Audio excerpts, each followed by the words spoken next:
ভাই আমার কপালে দেখি আমাদের উত্তরা ইপিজেড নীলফামারী গর্ব। আজকে 2 দিন ধরে আমাদের এখানে 26টা ফ্যাক্টরি 25টা ফ্যাক্টরি চলমান, একটি মাত্র ফ্যাক্টরি হচ্ছে এলাকা। 2 দিন ধরে যে শ্রমিকদের মধ্যে অসন্তোষ ছিল, আজকে আমরা জেলা প্রশাসক মহোদয় বসে বিভিন্ন রাজনীতিবৃন্দ এবং শ্রমিকবৃন্দ এবং বিভিন্ন নেতৃবৃন্দ আমরা তাদের সঙ্গে আন্তরিকভাবে আলাপ আলোচনা করে তাদের ভুলটা তারা বুঝে ফেলে যে যাকে কেন্দ্র করে আমাদের আজকে যে আন্দোলন চলছে সে নিজেই তার ভুলটা স্বীকার করেছে এবং অতীতে এই ধরনের ঘটনা হবে না।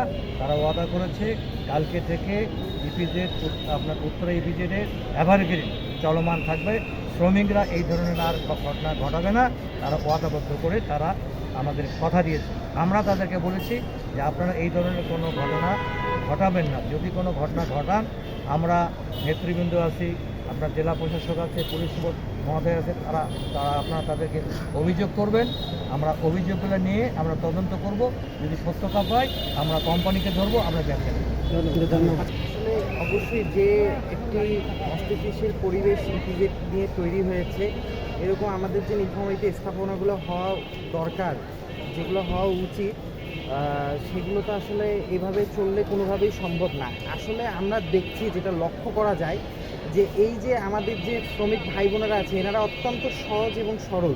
এনাদের মাথায় কোনো কিছু ঢুকিয়ে এনাদেরকে রাস্তায় নামানো খুবই সহজ ব্যাপার। আসলে এটা একটা ডিজাইনের মাধ্যমে এদেরকে নামানো হচ্ছে, এটা আজকে স্পষ্ট হয়েছে। আমরা যে মিটিংটিতে বসেছিলাম, সেই দুষ্কৃতিকারীদের দোসরদের বলতে চাই যে আপনারা যদি পুনরায় এরকম আমাদের শ্রমিক ভাই বোনদেরকে নিয়ে কোনো খেলার চেষ্টা করেন বা নীলফামারী নিয়ে খেলার চেষ্টা করেন, কোনোভাবেই আপনাদেরকে ছাড় দেওয়া হবে না। তাই আমরা বলতে চাই যে শ্রমিকদেরকে আমরা আশ্বস্ত থাকতে বলতে চাই যে আপনাদের পাশে আমরা আছি, আপনারা নিশ্চিন্তে আপনাদের কর্মস্থলে ফিরে আসুন।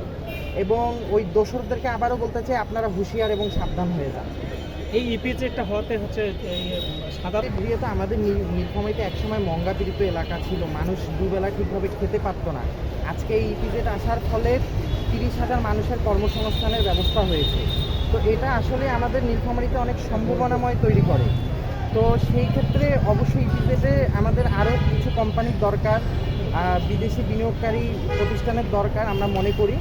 তো আসলে ইপিজেড তো আমাদের সম্ভাবনাময় একটি প্রতিষ্ঠান।